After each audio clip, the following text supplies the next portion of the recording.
L'art du silence puissant, un manifeste pour ceux qui règnent. Sans proclamer, dans le théâtre du monde, les véritables maîtres ne hurlent pas leur puissance. Ils l'incarnent. L'adversité forge le métal brut de l'existence en une lame affûtée. Ce n'est pas une vérité à débattre, mais une réalité à accepter.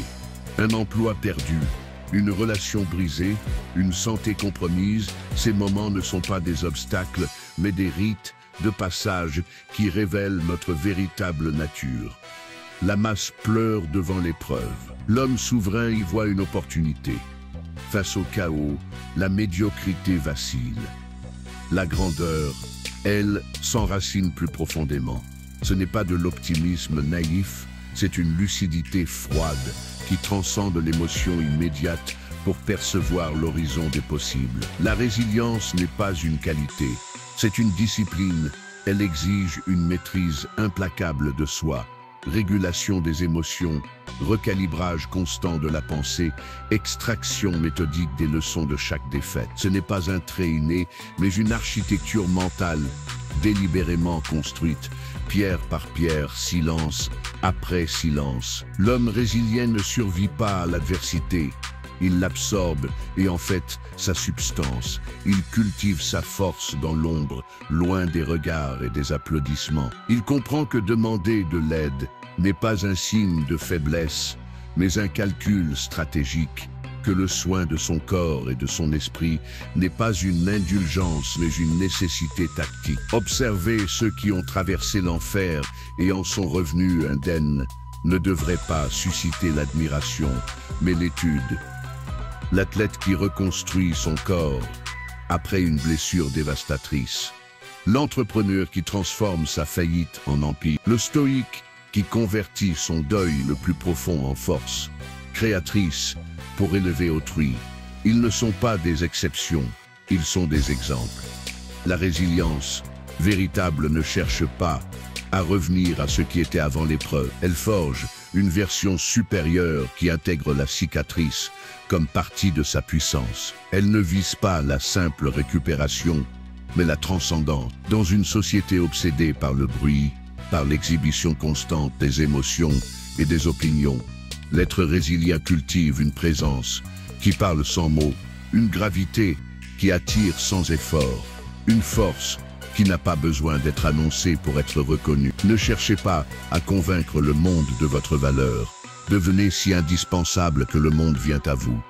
La véritable souveraineté personnelle ne s'obtient pas en dominant les autres, mais en maîtrisant ses propres tempêtes intérieures. Dans ce silence discipliné réside un pouvoir que peu comprennent et que moins encore possèdent. C'est dans le silence que se forge la grandeur. C'est dans l'épreuve que se révèle la puissance. C'est dans la solitude que se cultive la souveraineté. Pour ceux qui cherchent à incarner, pas à proclamer. Pour ceux qui bâtissent dans l'ombre et brillent dans la lumière. Pour ceux qui comprennent que la force véritable ne fait pas de bruit. Le véritable maître n'est pas celui qui ne tombe jamais, mais celui pour qui chaque chute est un tremplin. La foule cherche le raccourci. L'homme souverain embrasse le labyrinthe. Regardez autour de vous. Une société entière voue un culte à l'instantané, satisfaction immédiate, reconnaissance instantanée, succès sans friction. Il court après des fantômes, des illusions qui s'évanouissent à l'aube de la première difficulté. Le chemin de la puissance véritable ne se trouve pas dans la lumière des projecteurs. Il traverse les territoires obscurs que les masses évitent avec une terreur presque religieuse, l'inconfort, l'incertitude, la solitude. Votre douleur n'est pas votre ennemi, c'est votre plus fidèle professeur. Quand l'échec vous frappe, ne demandez pas « pourquoi moi ?» Demandez « qu'est-ce que cela me révèle ?» La médiocrité cherche des coupables. L'excellence cherche des leçons.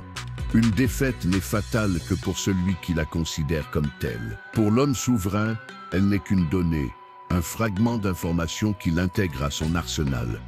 Un ajustement, pas une sentence. La maîtrise silencieuse exige une forme de mort quotidienne. Mort de l'ego qui demande validation. Mort des attachements qui créent dépendance. Mort des illusions qui offrent confort. Mais de ces petites morts émerge une présence incandescente que rien ne peut éteindre. Dans un monde qui célèbre l'extériorité, cultivez une relation implacable avec votre intériorité. La discipline n'est pas une prison, c'est la seule liberté véritable. Elle n'est pas ce qui vous contraint, mais ce qui vous libère des caprices du hasard et des manipulations extérieures. Apprenez la langue du silence. L'homme ordinaire parle pour combler le vide. L'homme extraordinaire utilise le silence comme une arme, comme un espace où sa présence se densifie. Ces mots, rares, tombent comme des pierres dans un lac parfaitement calme. Leurs ondes se propagent avec une puissance que le bavardage ne connaîtra jamais. La véritable influence ne s'obtient pas par la persuasion, mais par la gravité. Devenez si dense en valeur, en compétence, en maîtrise que les autres vriquent naturellement autour de vous. Non parce que vous les avez séduits ou manipulés, mais parce que votre trajectoire est inévitable. Vos actions parlent un langage que vos mots ne pourront jamais égaler. Ne cherchez pas à être motivé. La motivation est éphémère, un feu de paille qui s'éteint au premier vent contraire. Forgez plutôt une discipline de fer, un système qui avance indépendamment des fluctuations de votre humeur. La véritable résilience n'est pas élastique, elle est métallurgique.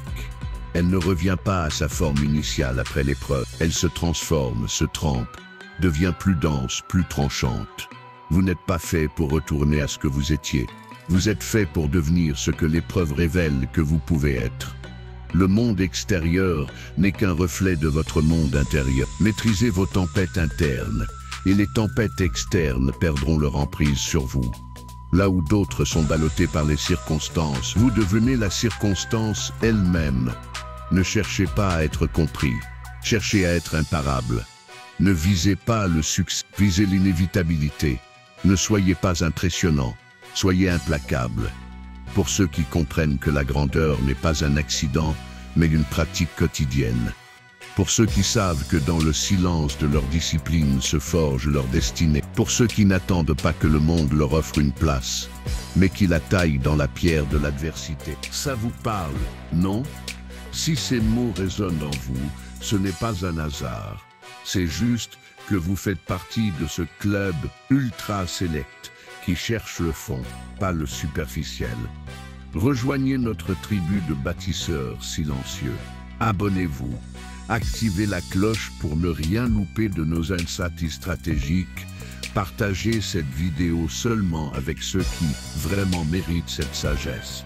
Et s'il vous plaît, ne commentez pas pour briller. Commentez si, comme nous, vous avez déjà senti cette vérité jusqu'au plus profond de vous. La voix du silence puissant vous attend.